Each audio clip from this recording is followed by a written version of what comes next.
Olá a todos, bom dia. Vamos continuar no tema das RMFs, como a gente estava falando no último vídeo, né? Então aqui eu vou partir já diretamente aqui para a projeção, vou compartilhar a tela, né? E a gente vai conversar para a gente entrar na parte técnica dos preparos cavitários, entendendo já a questão da espessura, dos materiais envolvidos, etc. Então eu vou compartilhar a tela aqui. Deixa eu ver. Deixa eu colocar aqui no... Então, pessoal, a gente, só recordando novamente, né, a gente tem aquela classificação das RMFs, que são restaurações indiretas cujo término é em metal. Então, envolvem as totalmente metálicas, as metaloplásticas e metalocerâmicas, porque tem o término em metal. Então, a interface dente-restauração será em metal. As totalmente metálicas podem ser parciais ou totais. Então, parcial é aquela que pega só uma parte do dente, e a total é a coroa total, que envolve o dente inteiro. As parciais podem ser ou incrustações, que são intracoronárias, né, em português. Em inglês chama-se de inlays, e extracoronárias, que são as onlays, e alguns autores diferenciam entre onlays e overlay, dependendo de cobrir a mesa oclusal toda, as cúspides todas ou não.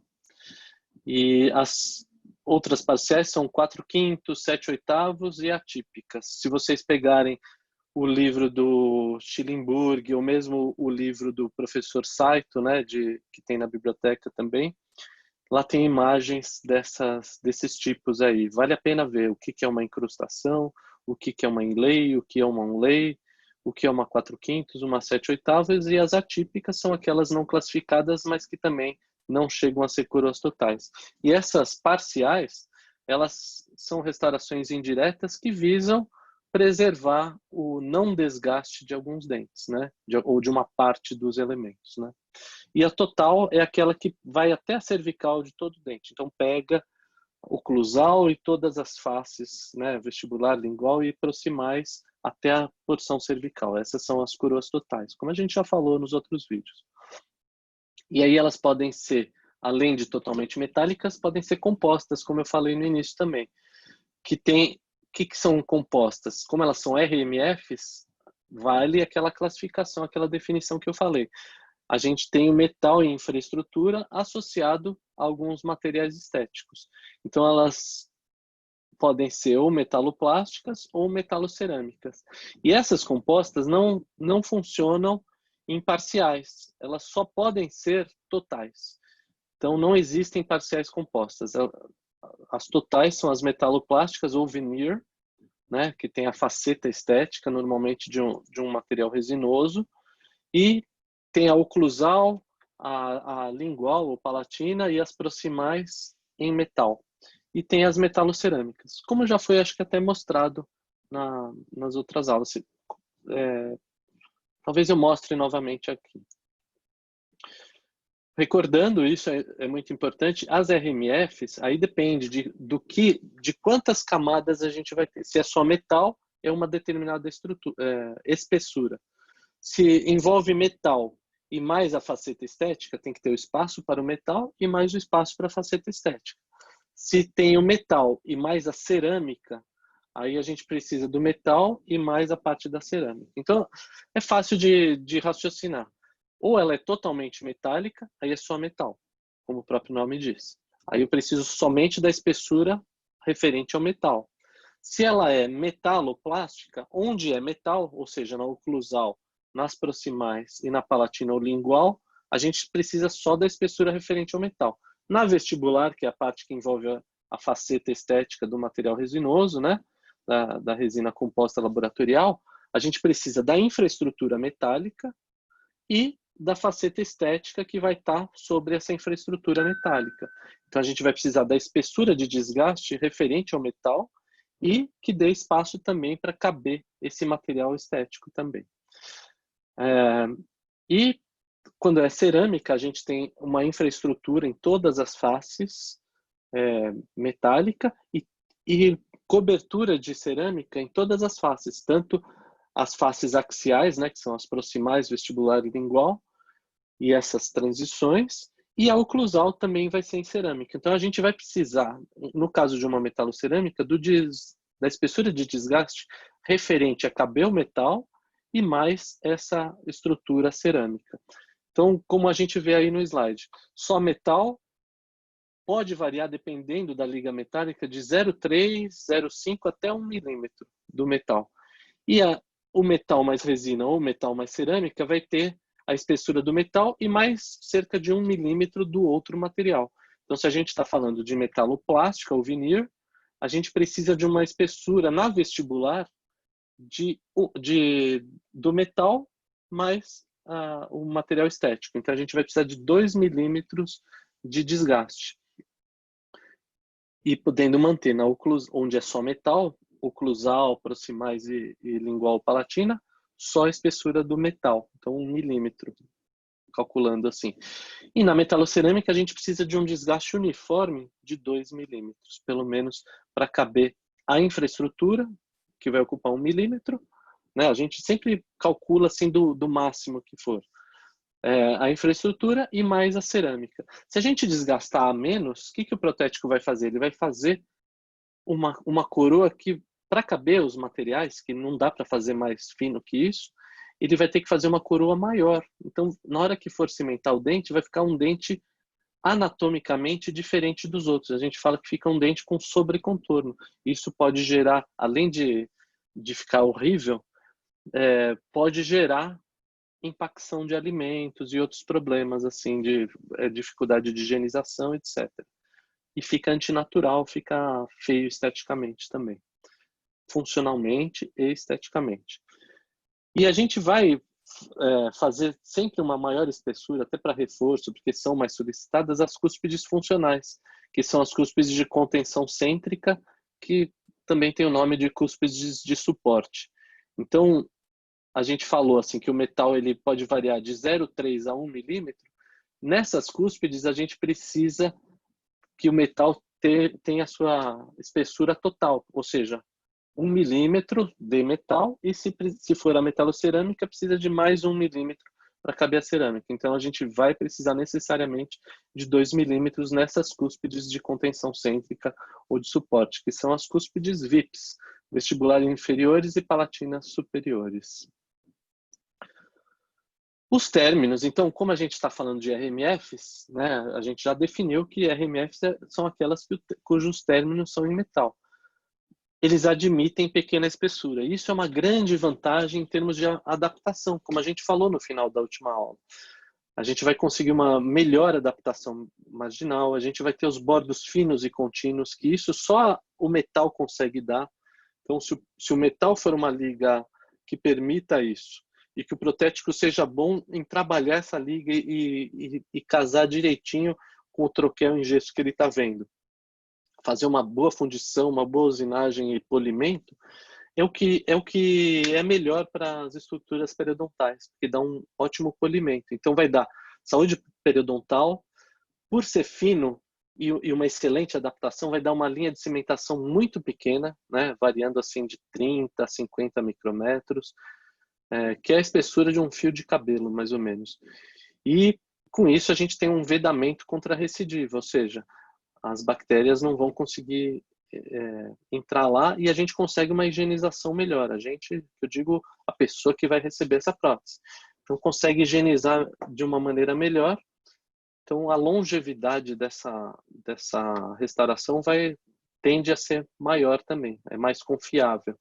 Enquanto que quando essa diferença entre o término da restauração e a estrutura dentária tem que ser compensada com material de cimentação, esse material ele tende a ser desgastado, ele tende a sofrer abrasão, tende a a reter mais placa bacteriana ou biofilme nessa região, a higienização é mais complicada, dá inflamação gengival, tudo ao contrário do que está escrito aí. A linha de cimentação vai ser grande, o vedamento não é tão bom, e ao longo do tempo a gente vai ter talvez menor longevidade dependendo do desafio, dependendo da dieta ácida, dependendo da força de escovação, etc. Então, a gente tem que sempre visar uma linha de cimentação pequena e uma adaptação marginal ótima. E isso, as RMFs, elas são imbatíveis em relação a outras alternativas. Por quê? Porque a gente consegue ter os términos, lembra que a gente falou dos términos das RMFs, que eles podem ser finos, então eles podem ser términos em bisel, em chanfro simples, em términos 135 graus, coisa que as livres de metais precisam de apoio, rigidez estrutural, precisam dessa espessura e configuração diferente do término, que não é possível ter uma adaptação tão boa. E aí, por não ter essa adaptação tão boa, vai ter que ser compensado com material de cimentação. Essa diferença entre término e restauração vai ter que ser compensado com material de cimentação. E esse material está sujeito à abrasão, ele vai degradando, ele fica mais poroso, retém mais biofilme, então pode dar inflamação gengival, retração gengival, pode dar uma série de problemas que comprometem tanto a saúde periodontal quanto a longevidade da própria peça, porque aí permite mais facilmente a microinfiltração também, porque os materiais resinosos, com o tempo, eles sofrem a degradação. A parte orgânica da resina composta acaba degradando e vai ter que ser ou reparada ou substituída com o tempo, e nunca é tão bom quanto uma adaptação que o cimento tende a zero. Eu dou aula de cimentação, eu gosto de dizer que quando essas superfícies compatíveis estiverem intimamente relacionadas, o cimento é só um detalhe que vai aumentar esse contato entre essas superfícies.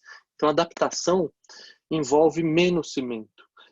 Envolvendo menos cimento, dá menos problemas relacionados às questões dos materiais, que são esses cimentos. E no caso do material resinoso, que em geral é utilizado nas cimentações de não RMFs, ou seja, daquelas livres de metal, esse cimento precisa compensar essa falha. E é justamente um material que dá problema ao longo do tempo.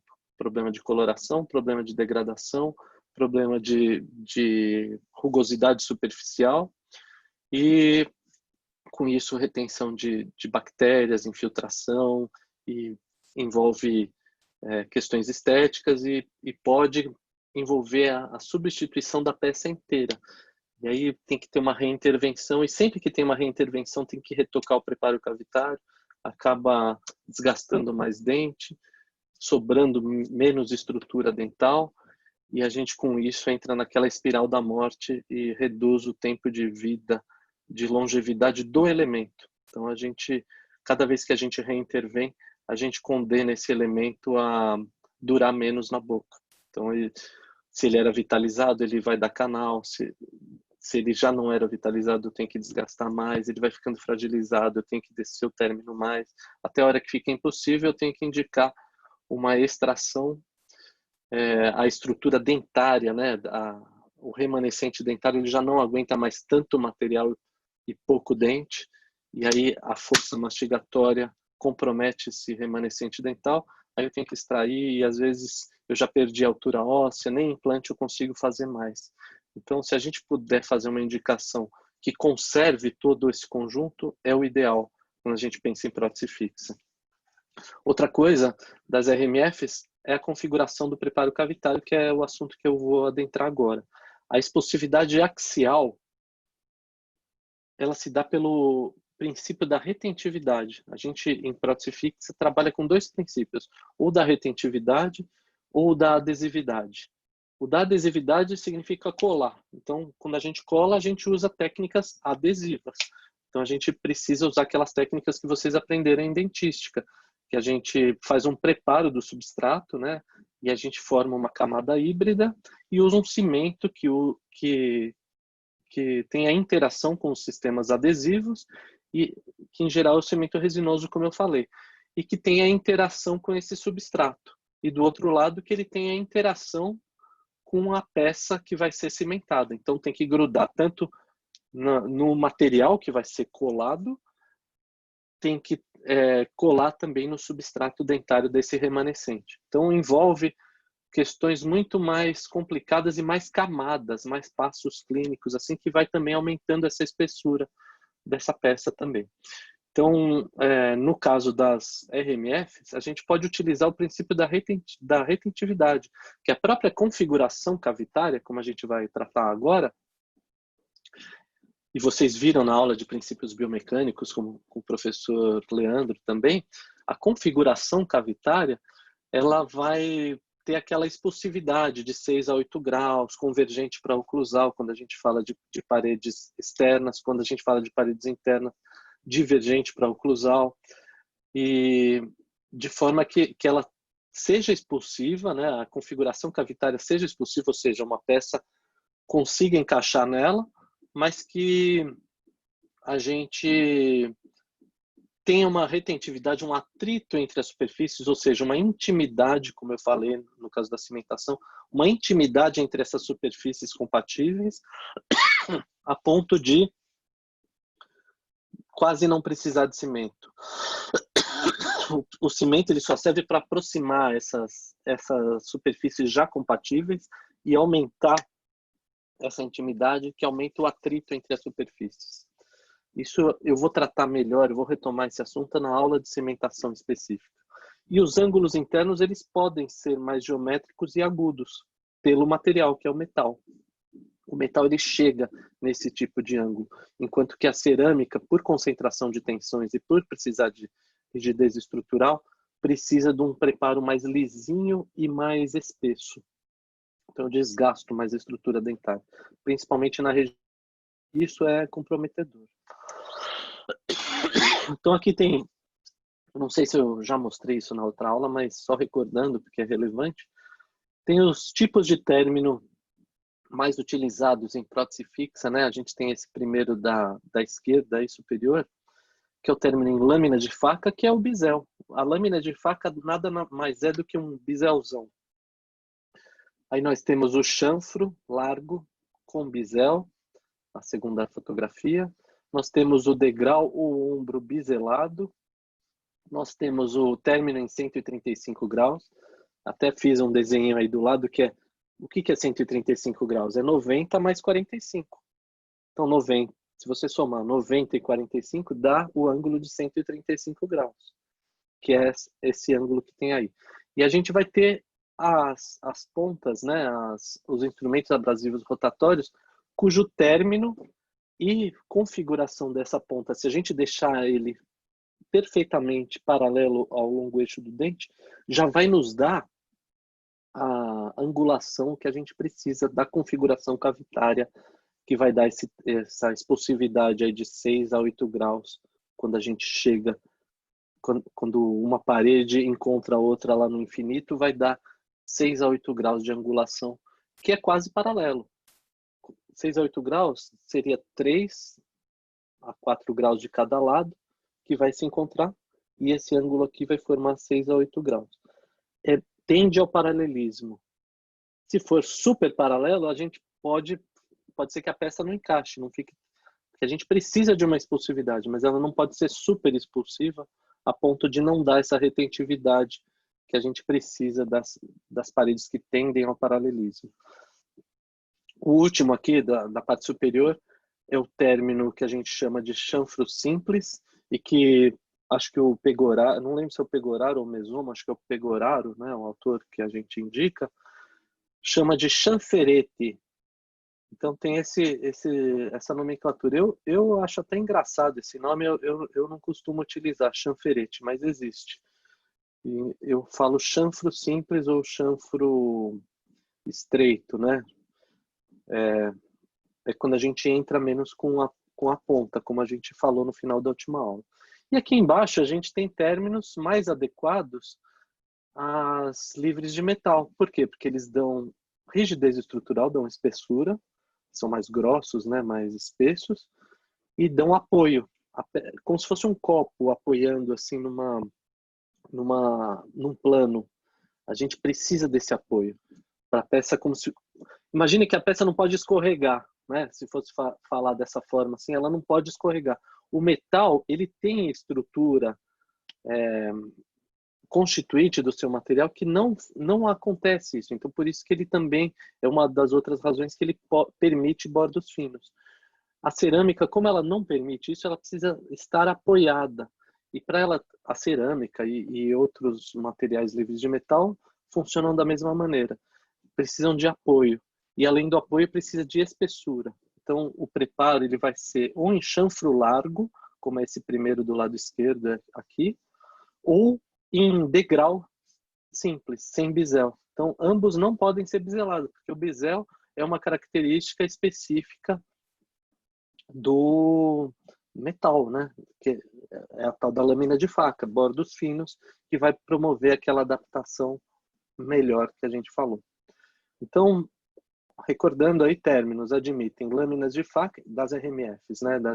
Cujo término é em metal, que envolvem totalmente metálicas, metaloplásticas e metalocerâmicas. Admitem lâminas de faca ou slice. Slice significa fatia em inglês, né? Então, lâmina de faca ou slice. Chanfro ou ombro largo biselado, porque aí o término vai ser considerado o bisel, né? O término mesmo, o finalzinho, é o bisel, que é parecido com a tal lâmina de faca ou slice. Um micro slice, vamos dizer assim. O bisel acaba sendo uma quebra de ângulo que vai formar aquela adaptação melhor. Então, o raciocínio é o mesmo da lâmina de faca. O término 135 graus, como estava na imagem anterior. O chanfro estreito, né, o fino, ou chanferete, né? E o chanfro largo, ou degrau ou ombro. Essa última etapa aí pode ser utilizado também nas RMFs. Mas a gente perde uma grande característica que é a adaptação marginal. Ou seja, o raciocínio é o seguinte: se o metal permite bordos finos, e isso é uma grande vantagem de adaptação para não acontecer recidiva, etc., por que eu não vou utilizar? Já que ele permite, por que eu não vou utilizar? Eu vou abrir mão dessa vantagem. Então, assim, é possível realizar uma metálica com esses tipos de término. A recíproca não é verdadeira. Uma livre de metal, a gente só consegue esse último tipo. A gente não consegue bordos finos, senão ela fratura. Lógico que existem as porcelanas, cerâmicas e materiais livres de metal estão evoluindo. As técnicas também de fresagem, CAD/CAM, etc., também estão evoluindo e esse gap está diminuindo. Mas essa odontologia ainda artesanal, feita com protético, aquilo que eu falei dele olhar assim na luz, o padrão de fundição, depois fundir, saber usinar, saber polir e casar direitinho no troquel, e na hora que a gente vai para a boca, aquilo encaixa até abotoa, como se fosse aquele botão de jaqueta jeans, sabe, que faz assim, clique, dá uma abotoada assim, quase não precisa de cimento, se as configurações cavitárias também estiverem adequadas no princípio da retentividade, que dê os 6 a 8 graus que a gente falou. Então, ó, como a gente falou, as livres de metal tem essas classificações. Vocês vão ter uma aula específica de livres de metal, né? São as parciais, laminados, facetes, incrustações, onlay, 4/5, ou seja, todos os tipos de parciais que existem, inclusive os laminados, né? Que até está na moda agora. E também as totais, que pode ser corpo único ou infraestrutura mais cobertura. Então, isso vai ser abordado. Inclusive, eu vou dar aula de um tipo de RMF mais específico, que são as metalocerâmicas. Vocês vão ver que as metalocerâmicas, elas se assemelham muito a essas totais com infraestrutura mais cobertura. No caso das livres de metal, a infraestrutura é uma infraestrutura livre de metal, cerâmica, e tem uma outra cerâmica de cobertura que vai funcionar como se fosse a cerâmica da metalocerâmica. Então, a infraestrutura cerâmica é análoga ao coping ou infraestrutura metálica da metalocerâmica. Mas a cerâmica de cobertura é muito parecida nas duas técnicas. E isso vai ser abordado também. Então, como eu falei, só um resuminho aí, escrito de novo. As livres de metal precisam de uniformidade de espessura, precisam de uma espessura maior, de 2 milímetros no mínimo. Aí. Os términos não admitem espessura pequena, porque precisam de rigidez estrutural e precisa de apoio, como eu falei do copo, que não pode escorregar. Ângulos internos arredondados e suaves, ao contrário das RMFs, que podem ser angulados e podem ser geométricos. e uma expulsividade axial maior do que 6 a 8 graus, para ter um assentamento mais suave, para a peça entrar sem raspar tanto. Então, na verdade, aquela intimidade entre as superfícies não é tão relevante porque ela vai ser colada, mas a gente perde em adaptação da peça e é compensada, essa não adaptação é compensada por uma linha de cimento maior. E com isso a gente tem os problemas das linhas de cimento. Isso é importante que vocês saibam, não para deixar de indicar, mas entender as limitações de uma indicação ou de outra. Então, nas regiões de término, a gente vai ter que fazer aquele degrau ou chanfro largo, né? Não permite bordos finos e menor adaptação marginal. E com isso, como já falado, menor saúde periodontal, fluidos para adesividade, ou seja, na hora da gente fazer a cimentação, é uma região mais úmida, mais difícil de controlar a umidade, mais difícil de fazer um isolamento absoluto. Então, pode ter contaminação, né? Pode ter falhas do processo adesivo mesmo, agregação microbiana, menor polimento, por toda aquela questão que eu falei da característica da resina composta, sua degradação, seu menor polimento, né, maior rugosidade superficial, então agrega mais biofilme, mais bactérias, e com isso aumenta a chance também da microinfiltração.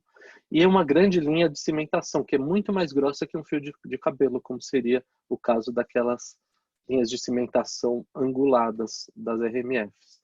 Aí com isso ela pode chegar até 200 micrômetros. E vejam que 200 micrômetros é como se a gente pegasse uma régua, deixa eu pegar aqui uma outra que eu tenho, e a gente pegasse aqui, por exemplo, 1 milímetro,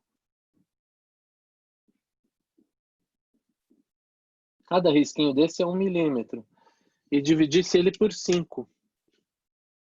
1/5 de 1 milímetro é 200 micrômetros, porque em cada milímetro a gente tem 1000 micrômetros, né? É 1 milímetro dividido por 1000. Então 200 é 1/5. Dá para ver a olho nu. Então já é um gap bem considerável, né? Aí acontece a degradação desse material, sorpção de fluidos, com isso pode escurecer essa região de término, e com isso tem um comprometimento estético também, pigmentação, abrasão, ou seja, aquela linha de continuidade fica como se tivesse uma depressão. Imagina que aqui é a peça, aqui é a estrutura dentária, e aqui no meio o cimento. Com o tempo vai abrasionando, vai ficando assim. Então vai ficando uma cintazinha, onde vai depositando mais biofilme, fica uma espécie de uma valeta, né? Lá em São Paulo a gente fala valeta, aqui vocês falam, não sei se é quebra-molas ou tem outro nome assim, mas fica uma depressãozinha nessa região. E além de comprometimento estético, etc. E solubilização do agente cimentante, dependendo do tipo de agente cimentante. Então a gente vai retomar essa questão no dia que a gente for tratar sobre a aula de cimentação também. Então aqui, ó, de novo, o término das livres de metal, né? Um término que dê espessura para ter rigidez estrutural e dê apoio. Então é importante a gente entender isso para a gente conseguir entender como que a gente fala de preparo cavitário das RMFs. As livres de metal, então, ao contrário daquilo que a gente falou das RMFs, elas somente admitem chanfro largo e degrau ou ombro, não biselados, jamais bisel, para que dê apoio e espessura. A largura do término é importante para o apoio e a espessura para a rigidez estrutural da peça. Não permite angulação, não permite bordos finos, pois não dá apoio nem espessuras finas, pois não proporcionam a rigidez estrutural. Então, com isso, a gente perde em adaptação. E a configuração cavitária, não está escrito aí no slide, a configuração cavitária, ela não é tão geométrica e não respeita aqui os princípios da retentividade, que a própria configuração cavitária daria. Aí a gente vai contar com a colagem, vamos dizer assim. A peça tem que ser colada, a gente tem que contar com os procedimentos adesivos, que a gente sabe que dependendo do substrato é mais difícil. E principalmente o substrato em regiões cervicais são mais comprometidos. É uma dentina diferente, é uma dentina com menos área intertubular, mais pobre, nessa região onde acontece a hibridização melhor. A gente sabe que o padrão ouro de adesão é em esmalte. E nessas regiões, até por ter espessura maior, a gente tem que desgastar mais, a gente come o esmalte e chega em dentina. E a adesão em dentina ainda não é das melhores, como a gente sabe. E pior ainda em regiões cervicais. Isso aqui a gente já falou, aquela questão do bisel.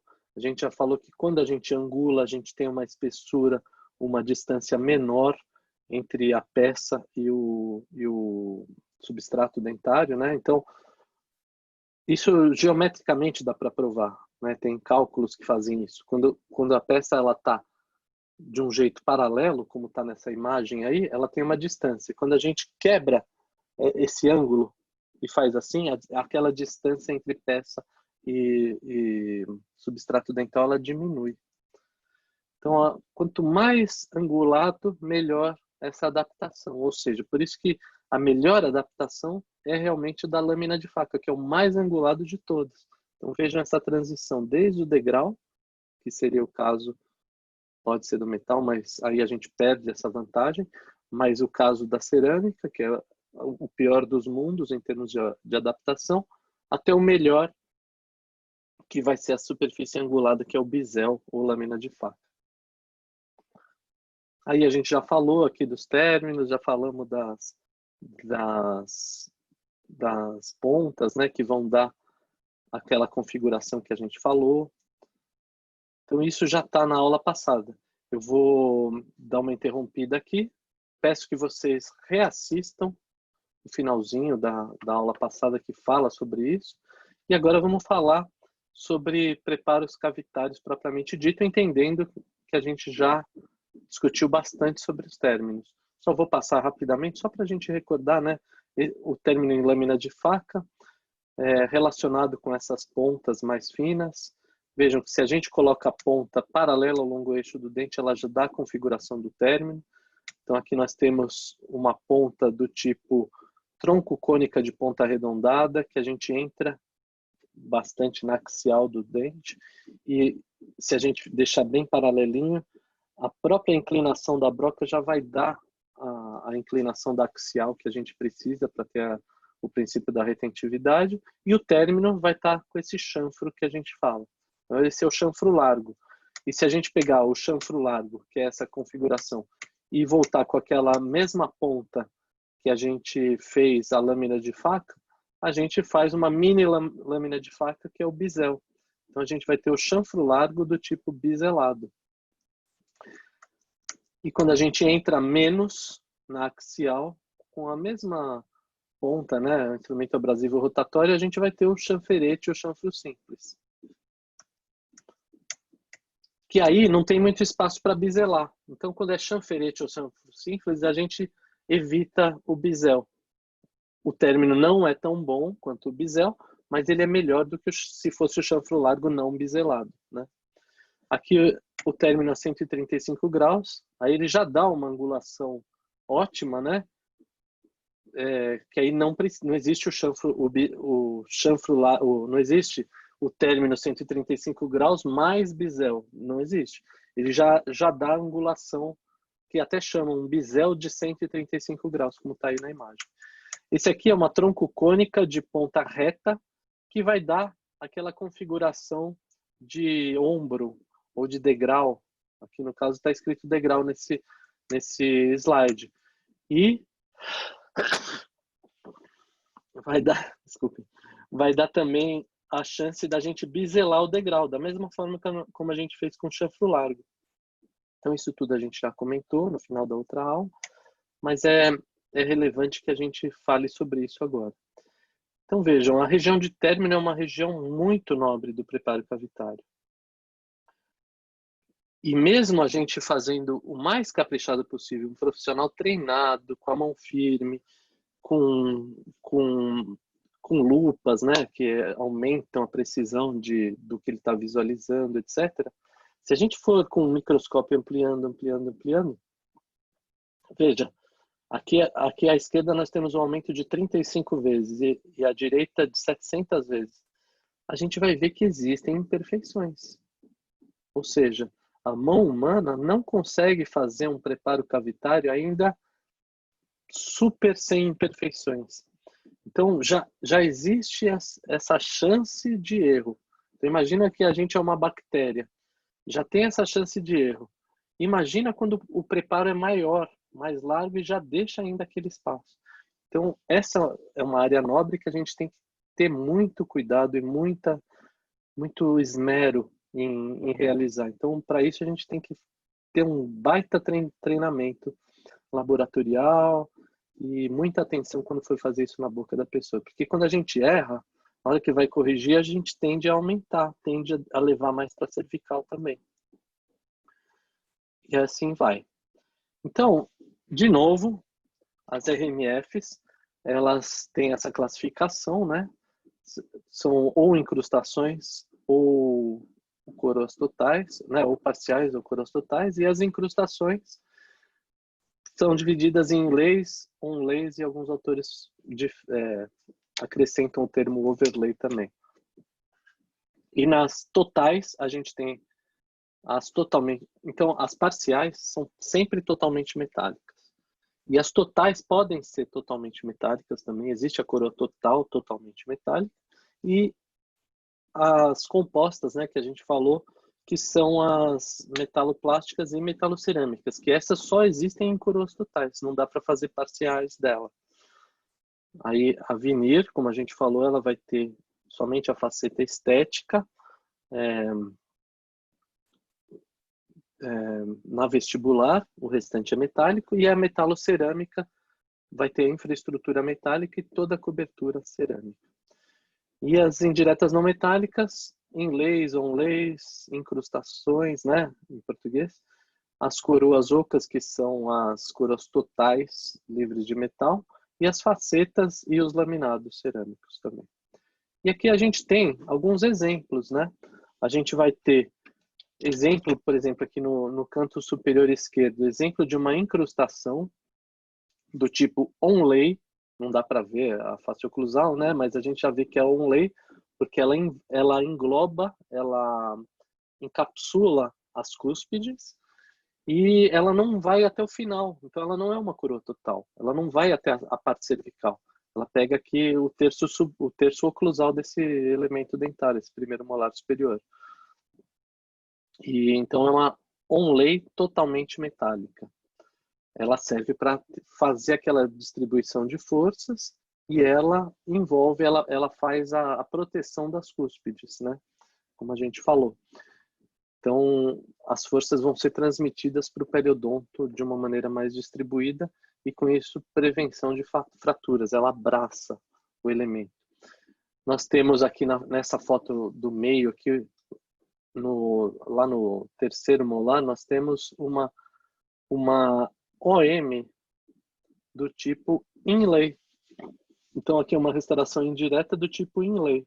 Poderia ser uma direta também, né? Mas aqui no caso é uma indireta do tipo inlay, porque ela não abraça cúspides. Essa aqui do meio, segundo molar, é uma onlay e do tipo overlay, porque ela, além de estar cobrindo as cúspides, ela está cobrindo toda a mesa oclusal. Então, segundo essa classificação, ela é uma onlay overlay, né? E aqui no primeiro molar, ela é só uma onlay, porque ela não está cobrindo as cúspides vestibulares. Então, ela não é uma overlay. É uma onlay, mas não é overlay. Mas na classificação que eu uso, eu nem uso essa questão de não overlay. Porque eu acho que se a gente for fazer cobertura oclusal, a gente já faz uma overlay. Então, eu já chamo de onlay tudo. Então, essa é uma diferença de nomenclatura que vocês talvez tenham dificuldade nos diferentes livros, diferentes autores. Aqui abaixo nós temos duas, aqui ó, no canto, essa intermediária do lado esquerdo, nós temos duas incrustações do tipo onlay, talvez seja de ouro, né? Aqui esse metal mais amarelinho. E vejam que essas fotografias, assim, hoje em dia se tornaram até históricas, né? Porque quase ninguém aceita isso mais na boca, mas é um tipo de alternativa que envolve menor desgaste dentário e uma super adaptação. Se você for aqui, ó, com a sonda, né, com o explorador, você quase não consegue prender o explorador. Por quê? Porque ele não prende nessa adaptação super boa que os bordos finos conseguem, que é aquilo que a gente estava comentando. E assim vai. Aqui embaixo, né, no canto inferior esquerdo, nós temos uma coroa total e que é também totalmente metálica. Então, ela é coroa total por cobrir todo o dente. E ela é totalmente metálica. Então, parece meio redundante a gente falar coroa total, totalmente metálica, né? Mas essa é a classificação. E toda coroa total, ela é também uma onlay, ela é uma overlay, porque ela cobre cúspides, né? Se ela cobre o dente inteiro, cobre cúspides. Então, também distribui tensões da mesma maneira, né? A desvantagem é que ela desgasta mais o elemento. Então vejam, questões estéticas envolvidas, questões de menor desgaste, de espessura de desgaste, questões de proteção do remanescente, tudo isso a gente tem que levar em consideração. Agora vejam, essa foto intermediária aqui, lá a parte inferior, aqui também é uma coroa total, totalmente metálica. Esse tipo de bordo fino que a gente tem nessa vestibular, que até acompanha a curvatura das raízes vestibulares, a gente só consegue com metal. Se a gente for tentar reproduzir isso para uma livre de metal, ela não fica com essa adaptação marginal. E vejam que o bordo está fino, por quê? Porque é um bordo biselado. Então o metal ele vai dar uma adaptação perfeita, aquele encaixe que abotoa, que eu falei, que faz clique. Né? E vejam como a restauração provisória, que está aí do lado, está até meio com cimento aí, ela reproduz o que vai ser a definitiva. Então, a definitiva é uma réplica do provisório, ou seja, o provisório, vocês vão ter isso também em aula, ele serve para diagnóstico de como vai ser até a peça final. Então, às vezes a gente está fazendo o provisório, a gente percebe que o provisório ficou fino, a gente desgasta um pouco mais na estrutura dentária e reembasa o provisório, para até a gente fazer a moldagem. A gente só vai fazer a moldagem depois que esse preparo tiver nas características ótimas para dar o melhor de benefícios que a gente pode ter também. Vejam nessa imagem aqui da direita, essa foto de cima, nós temos um exemplo de uma vinir ou de uma metaloplástica, né? É a mesma coisa. Vejam que a faceta estética só está na vestibular. A gente observa a oclusal e a parte proximal, né? E a parte lingual em metal. Então, esse é um tipo de restauração metálica fundida metaloplástica, que só a gente vai precisar daquela espessura maior somente na vestibular. Se vocês atentarem para essa imagem, aí vocês vão ver que tem um pininho, né, mesial, mesiolingual aí desse dente. Esse pininho ele se chama batoque. Para que ele serve? Ele serve nesse processo assim de prova, ajuste, cimentação, ele serve para a gente mostrar, para a gente conseguir remover a peça depois que a gente prova, porque a adaptação ela é tão boa das RMFs que se a gente for no término pegar um explorador, né, uma sonda exploratória e mexer no término, a gente corre o risco de estragar esse término, ou machucar o dente, ou entortar o metal, porque ele está tão fininho que ele pode abrir um pouquinho nesse processo. Então o protético faz um batoque para a gente encaixar um instrumento e tirar essa peça pelo batoque. E aí, quando a gente vai fazer a cimentação definitiva, a gente corta o batoque e faz o polimento dessa região. Então, é um recurso laboratorial interessante para essa fase de prova, ajuste, e na cimentação final, quando está tudo certo, aí eu tiro o batoque, faço a cimentação, o processo de cimentação.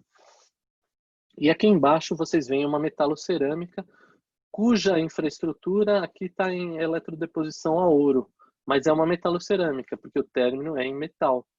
Então, vejam, na metalocerâmica aqui, depois de cimentar, a gente só vê a cobertura cerâmica, lá por dentro, a infraestrutura é um coping metálico. E a gente vai falar isso na aula específica de metalocerâmicas também. E aqui exemplos das livres de metal. A gente tem uma onlay, uma incrustação onlay, livre de metal. No lado direito superior a gente tem uma inlay, né? E nesse modelo em gesso aí embaixo a gente tem coroas totais livres de metal também. Não mostrei as facetas aqui, mas elas também são opções. E quando a gente fala também de indiretas, a gente tem que lembrar por que elas podem falhar. Elas falham normalmente por uma indicação errada, né? Então veja que essa coroa aqui que foi cimentada num determinado dia, aí foi feita a foto dela. Aí o paciente foi para casa, tal, na hora dele mastigar, ele mordeu e fraturou a restauração. Então, essa segunda imagem mostra a restauração fraturada e o preparo cavitário intacto, ou seja, o remanescente dentário intacto, por sorte até do paciente. Por que fraturou? Por falta de espessura de desgaste. Então vejam que aí é uma livre de metal que precisa de um desgaste de 2 milímetros, como a gente viu, mas que tinha, para tentar ser conservadora, assim, foi feito um desgaste menor. E aí ela fraturou, ela não aguentou, mesmo com material de cimentação. Então, é uma falha aí por falta de preparo cavitário adequado e compatível. Nessa imagem do lado direito superior, mesma coisa, preparo intacto. Notem que o preparo cavitário dessa imagem aí, ele tem uma parte mais clara que a outra. O que é isso? São os procedimentos operatórios especiais. Lembra que a gente falou que os procedimentos operatórios especiais, eles reproduzem um dente assim que vai ser preparado para padronização do preparo cavitário, etc. Então aí a gente vê o material de preparo, material de procedimento operatório especial. Não sei se tem um auxiliar de retenção desse elemento, desse material, né? Intraradicular aí, não dá para saber. Mas tem um material plástico aí que é a resina composta e dente. A parte mais amarelinha aí é dentina. Vejam que a peça acabou fraturando da mesma maneira que o outro caso e o preparo cavitário está intacto. Já aqui embaixo, essas imagens que a gente vê são de restaurações diretas mal indicadas, que não tem aquela cobertura de cúspide, né? Então, a gente observa fraturas desses elementos e a fratura ela se dá na interface entre restauração e dente. Só que no caso aqui da esquerda, talvez a linha de fratura foi tão lá para a cervical, tão lá para baixo, que para recuperar esse remanescente dentário, eu vou ter que fazer uma cirurgia periodontal, vou ter que fazer um aumento de coroa clínica para recuperar o espaço biológico, e com isso, às vezes, eu comprometo o próprio dente. Às vezes, a melhor indicação aí seja extração e implante, né? Que a gente vai comprometer a inserção. O que é uma pena, né? Se a gente tivesse feito uma cobertura de cúspides, uma proteção desse elemento, ou seja, tem indicado aí uma onlay, uma indireta para isso, a gente teria prevenido essa fratura. Então, foi mal indicada a direta, não foi avaliada a oclusão, parafunções, etc. E aqueles critérios de espessura, toda aquela lista que a gente deu na aula de procedimentos operatórios especiais. Essa imagem aí do meio mostra no primeiro molar isso aí é quase que uma 7/8, porque mostra assim a região mesiovestibular maior do que o restante, né? Desse molar, eu estou falando. Então, quem quiser ver como que é uma 7/8 é mais ou menos isso. Só que ainda seria talvez uma incrustação onlay do tipo atípica, né? Mas se a gente olha o segundo premolar aí, que é o que interessa, a gente vê que a face vestibular está fraturada e intacta a restauração. Então, de novo, foi mal indicada uma restauração direta para esse padrão oclusal, para esse paciente que tem essas parafunções, porque não distribui tensões. Então, a gente tinha uma parede dentária fininha e um monte de material. Na hora que foi comer o amendoim japonês, o milho de pipoca encaixou lá, pá, saiu aquela lasca toda da vestibular. O que é aí, no caso, ainda não, a linha de fratura chegou assim, quase na cervical vestibular. Então, dá para a gente fazer uma coroa total aí. Dá até para fazer uma 4/5, assim. Dá até para a gente aproveitar essa estrutura dentária remanescente e não desgastar tanto. Mas a fratura indo lá mais para a cervical, às vezes compromete o elemento como um todo. Então, é importante que a gente indique bem as diretas quando for indicar também. E a mesma coisa aconteceu nessa última fotografia aí do lado inferior direito. Mesma coisa. uma lasca da vestibular saiu porque muito fina a parede que vai conter a restauração. Se a gente vai fazer uma restauração, as paredes têm que conter, então ela tem que ter aquela espessura mínima que a gente comentou na interface, né, dentística-prótese. E essa imagem aí é uma imagem muito clássica do livro do Schillingburg, que mostra assim, os contatos oclusais e tal. E a gente vai ter mais contatos oclusais se a gente encosta mais dentes. Então, se a intercuspidação é mais profunda, se a pessoa faz mais para a função, mais encosta dente, aperta dente, ela precisa de mais proteção, como a gente já falou.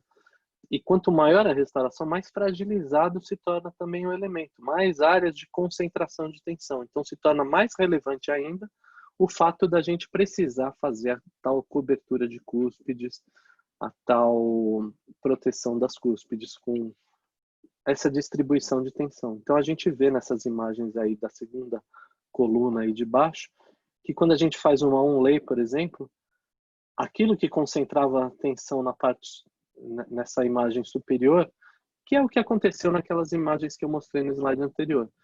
Área de concentração de tensão, a pessoa vai mastigar, sai uma lasca de dente e pode fraturar até mais embaixo. Quando a gente faz o chapéuzinho, né, que abraça o elemento dentário, a gente consegue transmitir essas tensões para o periodonto como um todo. Então, a onlay se faz importante nessa função de proteção de cúspides e distribuição de tensão. Isso tem bem explicado no livro do Schillingburg e eu recomendo que vocês o consultem. Então, quando a gente vai fazer uma livre de metal, a gente tem que esclarecer o paciente que a gente vai desgastar mais. Vejam aí o término de uma livre de metal. Como ele precisa da rigidez estrutural, precisa do apoio, ele é um término com uma configuração totalmente diferente. Eu vou dar uma pausada aqui para agora a gente falar de preparo cavitário das RMFs. Pessoal, na verdade aqui é muito importante que seja tocado também o assunto de um elemento não vitalizado. Lembra que eu falei que eu estava falando bastante em relação aos elementos vitalizados, mas o elemento não vitalizado, o que acontece com ele? Ele perde a dinâmica dos fluidos que acontecem no complexo dentino pulpar.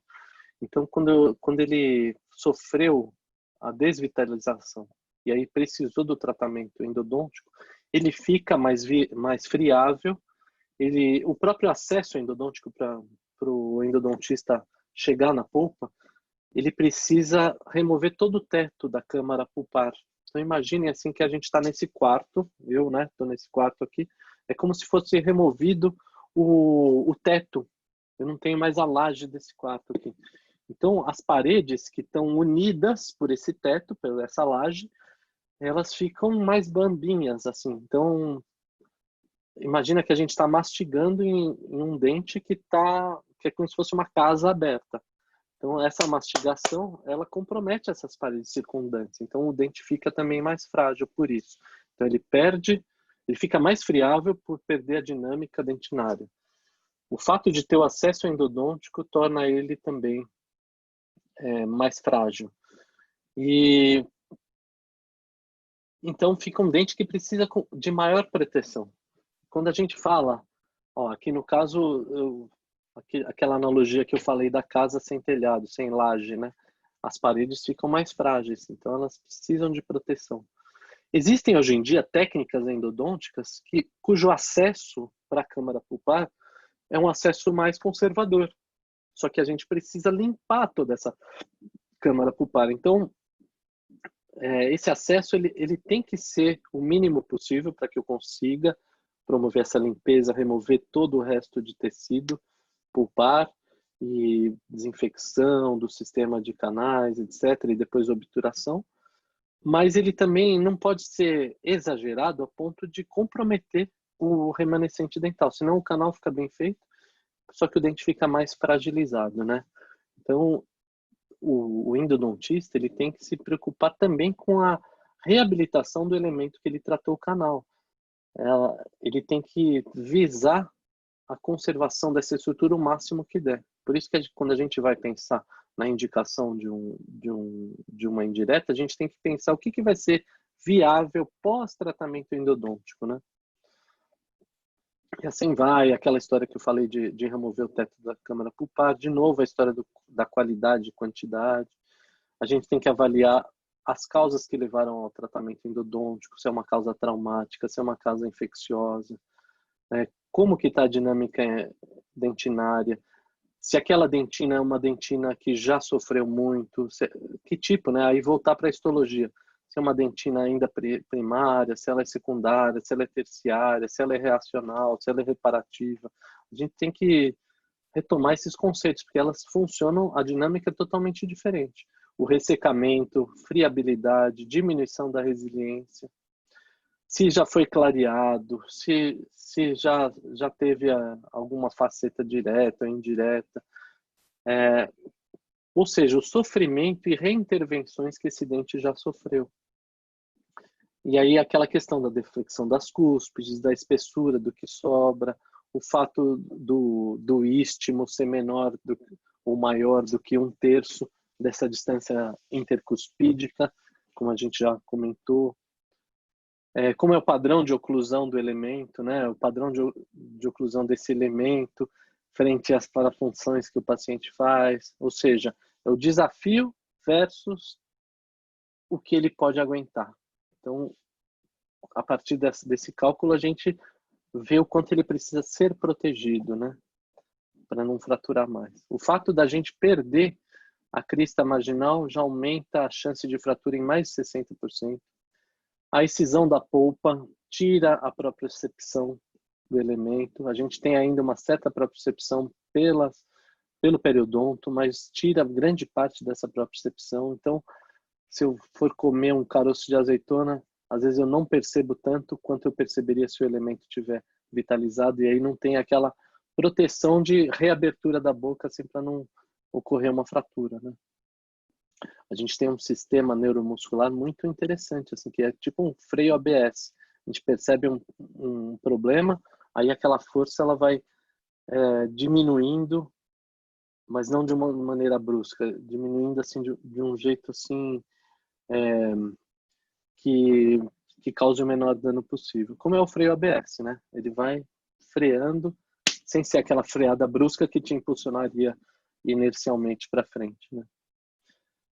Então, para ter sucesso, a gente tem que entender de fatores mecânicos, biológicos, entender do processo inteiro. E aí a gente vê, de novo, assim, aí vale a pena a gente retomar a questão do preenchimento, né? Se a gente vai fazer só uma restauração direta ou uma restauração direta que lance mão de elementos auxiliares de retenção desse material restaurador.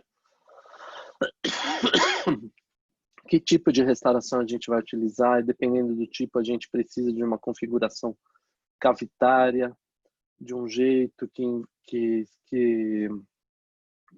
dê a conformação que o material precisa, ou então é só uma adequação cavitária ou não. Então a gente sabe que, por exemplo, a amálgama de prata precisa de uma configuração cavitária que é um preparo cavitário. Tem algumas características específicas. Vocês aprenderam na dentística. E quando a gente fala de diretas adesivas, aí talvez seja só uma adequação cavitária que precise previamente.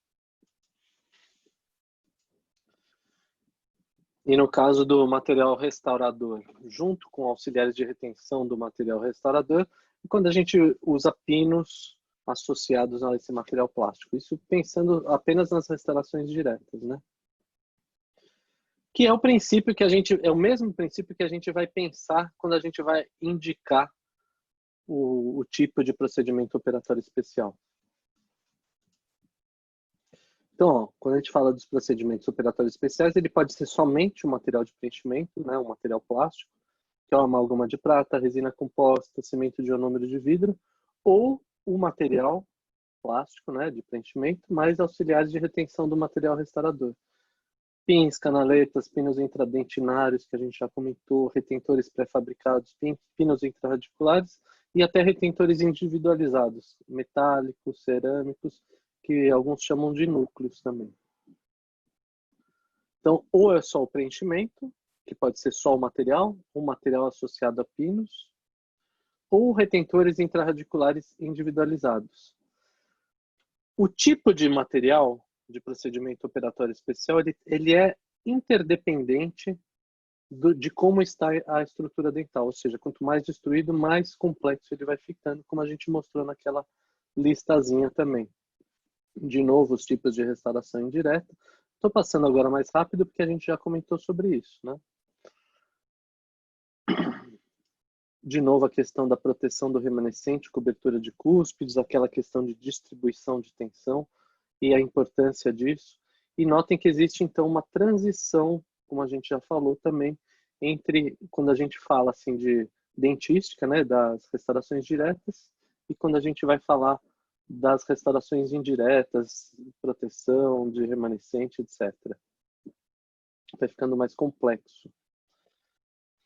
Vou dar mais uma pausa agora, para a gente agora finalmente falar dos preparos cavitários das RMFs. Então vejam que agora a gente vai falar dos preparos cavitários das RMFs, e aí só fica faltando eu fazer umas considerações finais sobre indicações e para que servem as RMFs. E aí a gente fecha esse assunto de aula RMF.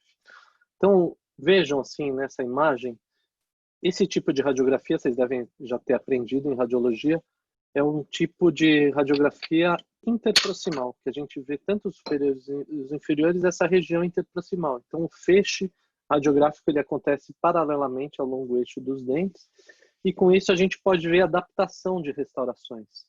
Vejam que as RMFs, elas têm uma adaptação perfeita, como eu falei até agora. A gente não consegue ver degrau, a gente não consegue ver, existe uma linha de continuidade anatômica, assim, reproduzindo o contorno anatômico ideal, né? O perfil de emergência é isso, né? Muita gente fica confuso de saber o que é perfil de emergência. É o que emerge, assim. Então, essa cinturinha do dente, onde está a restauração e continua com o dente. Então, aquilo que emerge da restauração do remanescente dental para a parte coronária, no contorno adequado, é o tal do perfil de emergência. Se ele for de um jeito que ocupe um espaço que ele não deveria, ele está em sobrecontorno. Se ele ficar aquém, ele está em subcontorno, né? Então, pode tanto o sobrecontorno quanto o subcontorno pode causar problemas. Por exemplo, a impacção de alimentos, a estética, a questão de higienização, e assim vai. A forma fica horrível, né? Como eu falei da estética. Então, vejam como a adaptação marginal fica perfeita. Então, eu sou um fã das RMFs por causa dessa adaptação marginal, por causa da menor espessura de desgaste, etc. Então, como a gente falou, o princípio da retentividade, ela usa um ângulo de expulsividade de 6 a 8 graus.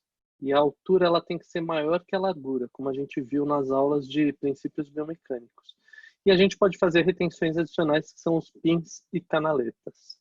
Então, por exemplo, numa coroa baixa e larga, a gente pode fazer um pin para aumentar o travamento das paredes opostas, para a gente aumentar a área de contato entre as superfícies, e com isso a gente compensa problemas de retentividade. Então, a gente entra com uma ponta, né, no longo eixo do dente, ela já vai dar a expulsividade adequada e a gente consegue, com isso, travar uma parede em relação à outra. Aqui estão as canaletas. Então, para não acontecer o deslocamento da peça, como vocês viram na aula que o Leandro deu, a gente, com algumas canaletas, trava esse deslocamento, o pin também. Então, isso também tem bem no livro do Schillenburg, no Mesomo tem, no Pegoraro tem. E adaptação, como já dito, bordas finas de metal, término sempre em estrutura dental, e a espessura adequada à resistência mastigatória e que dê a espessura adequada para o protético realizar o que tem que ser feito. Se é uma totalmente metálica, se é uma composta, né, metaloplástica ou metalocerâmica, como a gente já comentou. Contorno adequado, resistência, adaptação, retentividade. Tipos de término, de novo, desde daquele não angulado até o angulado, como a gente já falou também várias vezes. E aí agora a gente vai para a parte técnica de um preparo cavitário. Então, lembrem-se, agora eu estou falando assim das totalmente metálicas, né? Quando a gente está pensando numa MOD, onlay totalmente metálica, uma incrustação do tipo onlay totalmente metálica. Lembra que a gente falou que a espessura ela pode variar de 0,3 até 1 milímetro, mas que nas cúspides VIPs é preciso dar uma espessura maior. Então aqui, segundo essa técnica, a gente avança meio milímetro a mais. Então 1 milímetro seria o máximo, a gente avança meio milímetro, ficaria 1,5 milímetro nessas áreas de maior, como é que eu vou dizer assim, de maior solicitação mecânica. Então a gente precisa de maior rigidez também estrutural, mesmo sendo metal.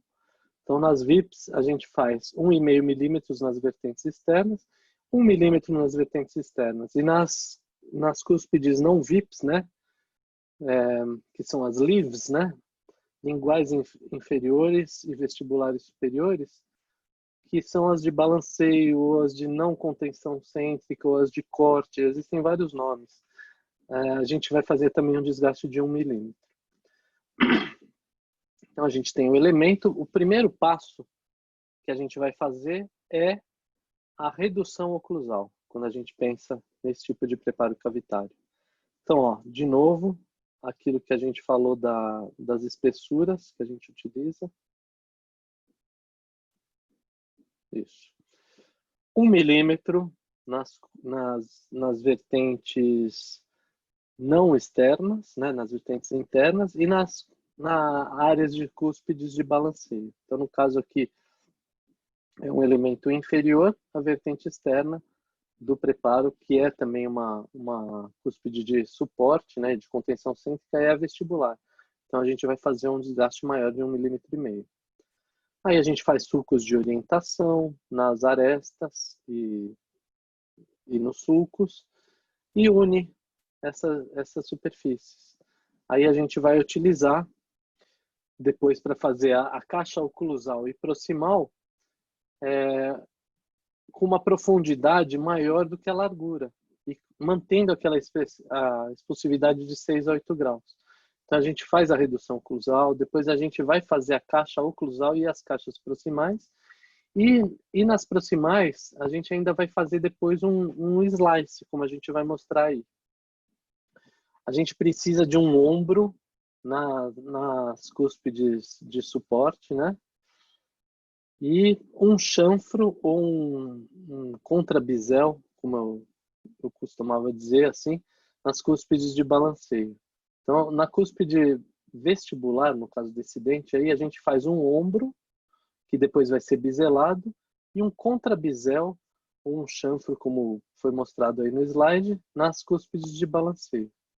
E a gente vai ter uma configuração cavitária desse tipo. Notem que nas proximais é feito um slice, né? Então, o contrabisel aqui que está mostrando é na cúspide de balanceio. Na cúspide de suporte, um ombro, que vai configurar aquela espessura maior lá de 1,5 milímetro que a gente falou.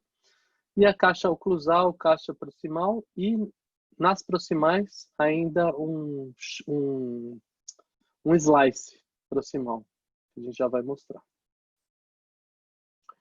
Bisel é o ombro biselado aí nessa região e o slice proximal, que a gente usa aquela ponta tronco cônica de ponta afilada que a gente tira uma fatia das proximais.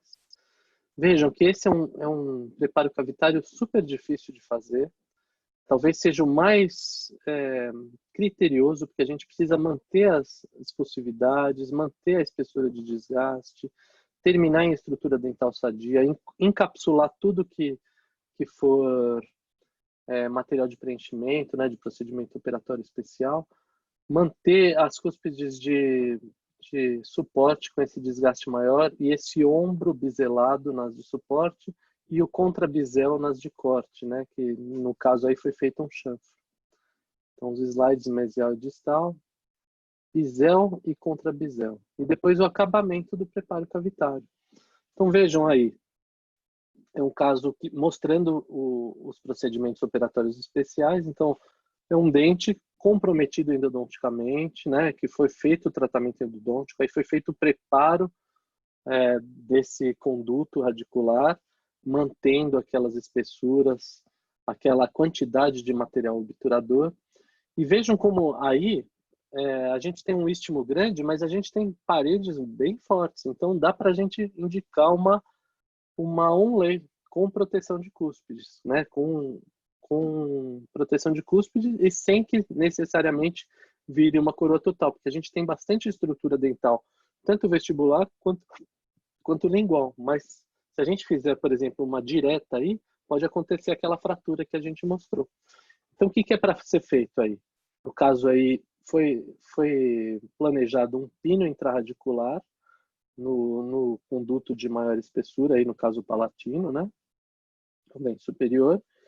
Então, um pino intrarradicular associado a material plástico. Então, é como se fosse uma restauração direta associada a esses meios de retenção do material. Então, muitos de vocês falariam assim, já está pronto, o paciente pode ir embora para casa, assim fica assim. Mas assim não tem a proteção, não tem a cobertura de cúspide. Então, a gente precisa fazer todo aquele preparo cavitário, ó. Vejam, redução oclusal. No caso aqui, a cúspide de suporte é a lingual, né, a palatina. Então, vejam que tem o ombro biselado, o contrabisel na vestibular, caixa oclusal, caixas proximais, slices proximais e término sempre em estrutura dental, encapsulando tudo aquilo que era material de preenchimento. Então, nessa fotografia da esquerda, vocês conseguem ver o elemento que era assim, e aqui o pino mais o material de preenchimento.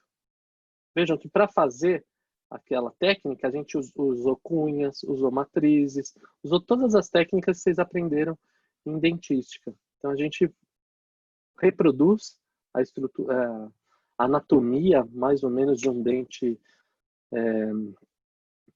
rígido, que é o que vocês treinam no manequim de vocês, e a gente faz o preparo cavitário padronizado. Então, lembra que uma das funções do procedimento operatório especial era padronizar a espessura de desgaste e preparo cavitário? O único cuidado que a gente tem que ter é terminar em estrutura dental sadia. Então, vejam na foto da direita o preparo já realizado, o material de preenchimento junto com o pino, junto com tudo, a gente prepara como se fosse um elemento rígido. Só que a gente passa por cima desse material de procedimento operatório especial e termina em estrutura dental sadia. Então, vejam a riqueza de detalhes, o capricho para ser feito um preparo cavitário desse. Então, o bom dentista que sabe fazer um preparo cavitário desse para totalmente metálica, onlay, num dente superior desse, assim, é o dentista que está preparado para fazer um preparo, por exemplo, de uma livre de metal, que é muito mais fácil.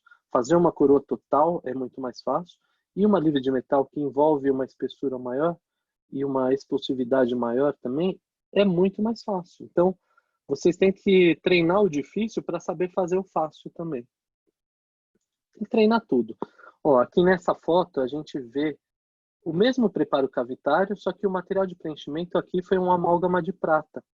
E o término envolve todo esse material de preenchimento.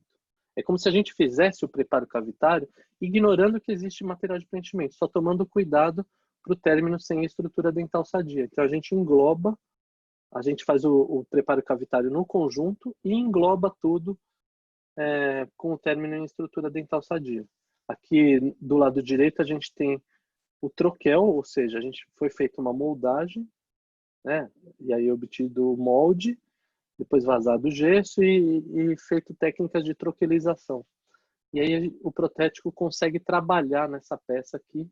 Vejam, detalhes como o desgaste oclusal, a caixa oclusal, as caixas proximais, o ombro na cúspide de suporte. biselado, o contrabisel, os slices proximais e um término contínuo terminando em estrutura dental. E aí outros preparos cavitários, agora para coroas totais, né? Por exemplo, a metaloplástica. É uma coroa total metálica com aquele detalhe que a gente falou, a redução oclusal usa o mesmo raciocínio de desgaste, porque a oclusal vai ser em metal, né? Então o raciocínio é como se fosse uma totalmente metálica. Então nas cúspides de suporte a gente tem aquele desgaste maior, de 1,5. E o desgaste axial, a gente tem que tomar cuidado na inclinação de 6 a 8 graus. E o término aqui, no caso, em chanfro. Poderia ser um término biselado? Poderia. Poderia ser em 135 graus? Poderia. Porque a gente está falando de uma RMF. Então, ó, manter a inclinação bem paralela ao longo eixo do dente. E a gente consegue fazer a redução oclusal e depois a redução axial de uma maneira muito mais fácil do que numa incrustação. Vejam que aí o desgaste maior é na vestibular, por quê? Porque tem que caber, lembra que a gente falou, tem que caber a espessura de metal mais o material estético. E no restante o desgaste pode ser menor. Terminando aqui em chanfro. Ó, no restante, na lingual e nas proximais, o desgaste pode ser 1 milímetro apenas. Então, aqui no caso, está terminando em chanfro simples, um chanferete. Certo? Na metalocerâmica, o raciocínio é o mesmo, só o desgaste que é maior. Então, a gente vai ter um desgaste, como na oclusal vai ter cerâmica, o desgaste é de 2 milímetros em tudo, para caber o metal mais a cerâmica, e nas axiais da mesma forma. Então, é um desgaste até mais uniforme, só que com isso come mais dente, né? Então, mantendo a inclinação da ponta, né, do instrumento abrasivo rotatório, a gente faz um desgaste uniforme de 2 milímetros em tudo. A gente pode até fazer um pouco menor na lingual, né, como está mostrando aí, mas a questão é que se tivesse um material de preenchimento, aí ele também seria encapsulado pela restauração final. Então, o término e a estrutura dental sadia sempre. Aí a metalocerâmica, só voltando aqui, a metalocerâmica, ela é totalmente estética, né? Só com a infraestrutura em metal. E como o término é em metal, pode ser um término em chanferete, em bisel. Ó, como está mostrando aí, o bisel. Então, tem todos aqueles detalhes de redução oclusal, desgastes axiais, mantendo aquela expulsividade adequada, e o término em bisel. E quando a gente fala de uma anterior, a gente tem que também, da mesma maneira, assim, respeitar a espessura de desgaste, a inclinação das faces. Isso eu vou falar também quando a gente for falar especificamente da metalocerâmica. Vai ter uma outra aula só para isso. Eu vou retomar os desgastes de uma anterior desse jeito e vou falar outros detalhes em relação a todos os tipos, tanto os dentes posteriores quanto anteriores, que a gente tem que deixar, onde a gente tem que deixar com a inclinação que confira a retentividade e onde a gente tem que deixar expulsivo, né? Porque a gente também tem que deixar expulsivo onde já é expulsivo.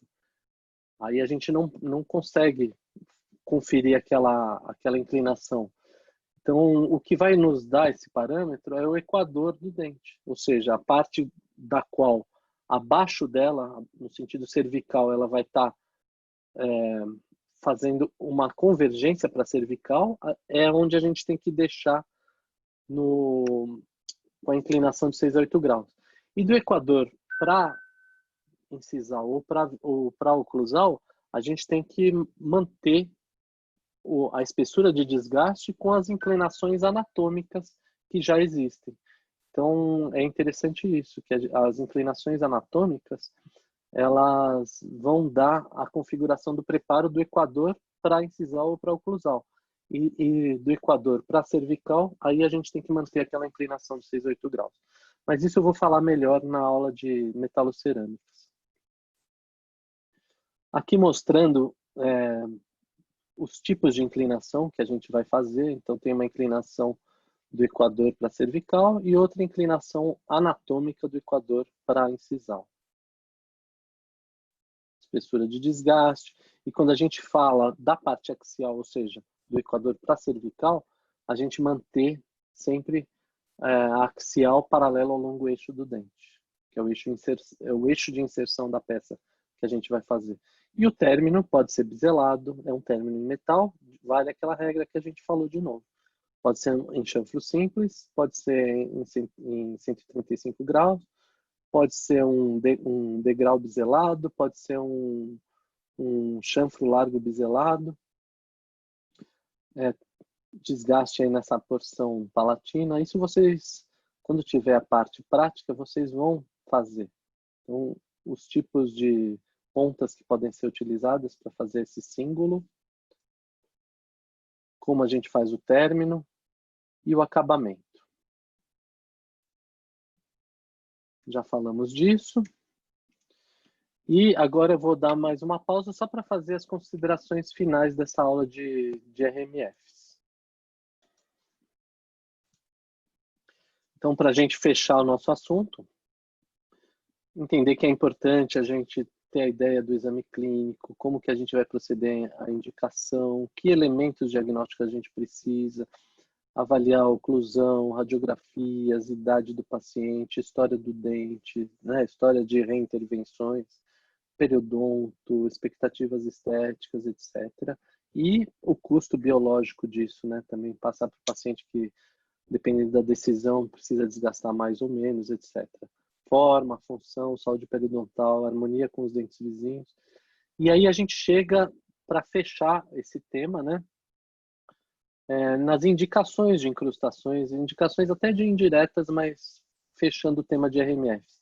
Cavidades amplas, prevenção de problemas periodontais, e aí tem a ver com aquela questão da adaptação do término superpolido, da gente conseguir fazer um desgaste pequeno, pouca espessura de cimentação, dentes com tratamento endodôntico, toda aquela questão envolvida da viga, que a gente falou, da fiabilidade, áreas de grande esforço mastigatório que precisam de maior proteção, pessoas que tenham parafunções da mesma maneira, suporte para pequenas próteses faciais fixas, ou seja, dá para a gente fazer incrustações como retentores, como pilares de pequenas próteses faciais fixas.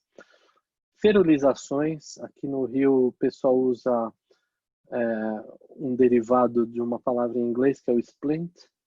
Então aqui fala splintagem, mas é sinônimo de ferulização. Para dentes que estão com certa mobilidade, a gente pode fazer várias incrustações e unir essas incrustações com um ponto de solda a ponto de uma firmar o outro, que aí usa também aquele princípio do polígono de Roy, né, que você tira da mesma cerca, né, você tira do mesmo alinhamento e com isso um ampara o outro. Então, o Leandro deve ter falado do polígono de Roy. Aqui essa ferulização usa um pouco esse conceito também. Restaurações permanentes no sentido de você não reintervir, no sentido delas terem uma longevidade maior, né? É claro que quando a gente fala que é para sempre, né? O para sempre é um conceito assim meio vago, até porque depende de outros fatores, depende da higienização, depende de desafios cariogênicos, depende do pH da boca do paciente, fluxo salivar, hábitos de ingesta de alimentos cariogênicos, etc., né? RMFs múltiplas, para quem já tem uma RMF, em vez de usar outro material, para não ficar um mosaico de materiais, fazer sempre os mesmos materiais. Incrustações antagônicas, como a gente mostrou numa imagem, né, que uma incrustação ocluindo com outra, a gente consegue até fazer uma oclusão mais ótima, né, próxima da ideal, entre esses dentes.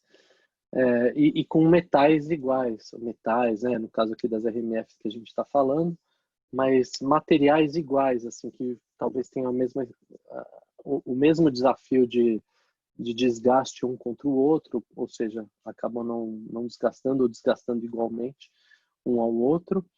E e não tem aquele galvanismo. Não sei se vocês aprenderam isso em materiais dentários, que quando a gente tem metais diferentes, pode ter um galvanismo, pode ter uma corrente elétrica que os eletrólitos da saliva, do ambiente bucal, pode causar uma espécie de um choque e agredir a polpa. Então, isso está descrito em materiais dentários. Eu lembro que eu aprendi isso, mas alguns pacientes eles podem relatar isso, né? De você usa um amálgama, um ouro, uma liga de cobalto cromo, uma de níquel cromo,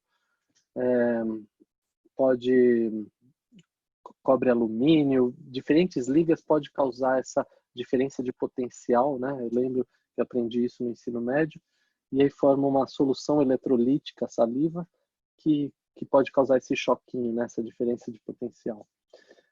Apoios para PPRs, quando a gente faz uma incrustação, a gente já pode programar nichos, já pode programar aqueles eixos de inserção, aqueles planos guias que vocês vão aprender em PPR, que a gente usa até o delineador para fazer isso. A gente pode fazer isso na restauração indireta, cimentar a restauração indireta, e aí a PPR se apoia nessa restauração indireta. Então, tem essa função que é bem interessante também. Aí quem faz toda essa parte é o protético, ele que põe no delineador, tal. O planejamento é nosso, mas fica muito mais preciso do que a gente pegar uma ponta e fazer na boca, né? Manutenção da vitalidade pulpar, o fato da gente poder fazer uma totalmente metálica, o desgaste é menor, né? Toda aquela questão de adaptação que a gente falou, mas o desgaste daxial também é menor, da oclusal é menor, e com isso a gente consegue fazer uma indireta sem comprometimento pulpar também. E indicações relativas, aí a gente sempre tem que pensar o coitadinho em relação ao fortão. Se o dente é um coitadinho, aquele remanescente dentário ele está comprometido, que indicação que a gente vai fazer em relação à parafunção, né? Musculatura, porte do paciente, intercuspidação, e se o antagonista é um dente rígido, se é um dente com uma cerâmica, que tipo de impacto que vai causar naquele remanescente dental, então o quão a gente precisa protegê-lo. Então vejam, cavidades amplas tem a ver com aquilo que a gente fala do istmo, né? Vejam que aqui é uma restauração de amálgama extensa, parece até um pilão que já foi desgastado, né? Quando a gente remove essa restauração, a gente pode ver trincas e linhas de microfraturas, né? Como aquele bonequinho lá da Era do Gelo, né? Que vai formando aquelas microfraturas que se encontram e podem causar uma fratura do elemento. Então, por exemplo, esse caso aí, dá para a gente meio que amarrar o elemento fazendo um procedimento operatório especial com material adesivo, né, plástico, e depois um preparo cavitário que abrace essa estrutura para impedir que essas trincas se propaguem. E com isso a gente preserva a vitalidade do elemento, né, o elemento vitalizado aí, preserva a vitalidade do elemento e impede ou retarda uma possível fratura, né? Isso já é bem interessante do que já condenar o elemento. E vejam, da mesma maneira aí, a gente pode observar dois preparos cavitários, um com o procedimento operatório, não, na verdade é o mesmo, né? O preparo cavitário, que foi feito um procedimento operatório especial com amálgama de prata, então foi removido, viu que tinha essa linha, foi feito um amálgama de prata, e depois o preparo cavitário com término em estrutura dental. Notem que o preparo cavitário é como se fosse um carimbo, assim, que a gente vai padronizando realmente, eles são parecidos um com o outro. Por quê? Porque a gente fez o procedimento operatório especial e depois a gente faz redução oclusal, caixa oclusal, caixas proximais, slices proximais, ombro biselado nas cúspides de suporte e contrabisel na cúspide de corte. Então, para fazer esse preparo geométrico, com a expulsividade adequada, terminando em estrutura dental sadia, a gente precisa realmente dessa confiança que a gente fez o procedimento operatório especial e o treinamento para fazer essa continuidade dessa peça. E depois vai ser uma peça que vai ser encaixada e realizar a proteção das cúspides.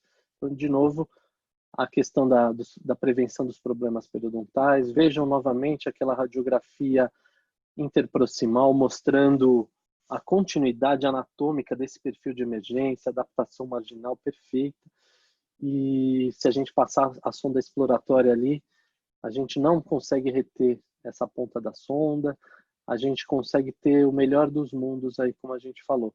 Bordos finos de metal, polimento, pouca espessura de cimentação, e com isso a gente tem aquele abotoamento, e nesse caso aí que está mostrando, uma proteção do remanescente dental pela cobertura de cúspide. Então, é o ideal para a prevenção de fraturas, no caso assim, que a gente pensa no coitadinho contra o fortão, e de uma maneira que a gente consiga fazer uma higienização que não retenha a placa bacteriana, ou seja, é o ideal para essa indicação.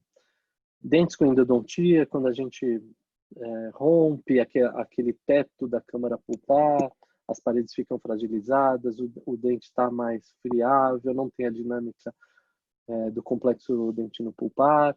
Então, a gente precisa abraçar essas paredes novamente, dar um novo teto para essa casa, vamos dizer assim. Já que foi comprometido, a gente dá um novo teto e protege esse remanescente que já é mais comprometido. Notem de novo, preparo cavitário padronizado. Um dente parece muito com o outro, assim, porque depois que a gente faz os procedimentos operatórios especiais, a gente consegue essa padronização do preparo cavitário.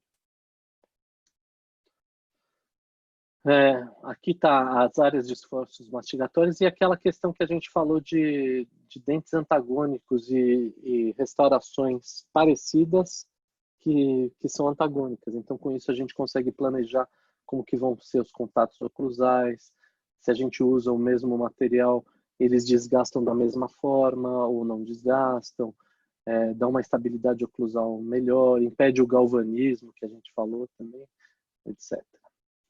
E aí vai as outras indicações, suporte de pequenas PPFs, né? A ferilização e sustentagem, restaurações permanentes, etc. Aqui mostrando para vocês o que seria a ferilização. Seria a gente ter 3 dentes. No caso aqui não é uma ponte fixa que a gente tem um espaço protético. Não, são 3 dentes contíguos, um do lado do outro, que foram feitas 3 incrustações, uma em cada dente, 3 MODs, e essas incrustações estão unidas por um ponto de solda. Então, provavelmente, esses dentes têm um problema periodontal. A gente cimenta essas 3 peças juntos, precisa ter o mesmo eixo de inserção para dar certo isso. E o paciente vai higienizar passando aquele passa-fio, vai ter que usar aquela escova interdental. Mas olhem nessa imagem abaixo, a mesma peça virada de ponta cabeça, na posição que ela vai ser cimentada. Com isso, ela firma os dentes onde elas foram cimentadas, né? Então, a gente aumenta a longevidade também desses dentes com isso. E aqui aquele caso mostrado de novo do preenchimento e preparo cavitário. Padronizado, término em estrutura dental sadia. Aqui um outro preparo cavitário cujo preenchimento, né, o procedimento operatório especial é em amálgama de prata. E veja a padronização dos preparos cavitários que todos parecem um com o outro. No caso aqui das MODs onlays totalmente metálicas. De novo aí imagens que a gente pega do livro do professor Mondelli, do Schillenburg, do Tetsu Saito, e assim vai. Então, vou interromper aqui o compartilhamento. Eu entendo que com esse raciocínio fechado, a gente fecha todo esse ciclo desses vídeos todos, dessas aulas, desde a interação dentística, prótese fixa, procedimentos operatórios especiais, a questão de dentes vitalizados, dentes não vitalizados, proteção do remanescente, cobertura de cúspides, até términos, que a gente discutiu bastante, comparando das RMFs com as não metálicas, quer dizer, comparando das RMFs com as não metálicas, o que uma pode lançar mão, o que a outra não pode, quais são as limitações e danos biológicos, maior espessura de desgaste, menor adaptação marginal. Então a gente falou tudo isso e a gente fecha com essa técnica de preparo cavitário e com essas indicações, possibilidades que uma RMF pode fazer, tanto só as incrustações totalmente metálicas, como foram essas últimas que a gente mostrou, quanto as metaloplásticas e metalocerâmicas, que são as coroas totais compostas que tem, no caso da metaloplástica, tem a vestibular estética, e no caso da metalocerâmica tem a cobertura cerâmica na oclusal, nas proximais e na vestibular e lingual. Só que com isso a gente tem que fazer um desgaste maior, porém a adaptação pode ser uma adaptação tal qual qualquer RMF, porque é uma RMF. Então, eu vou me preparar agora para fazer a próxima aula, especificamente das metalocerâmicas, que vai ser uma aula muito mais tranquila, porque toda essa parte inicial a gente já conversou bastante.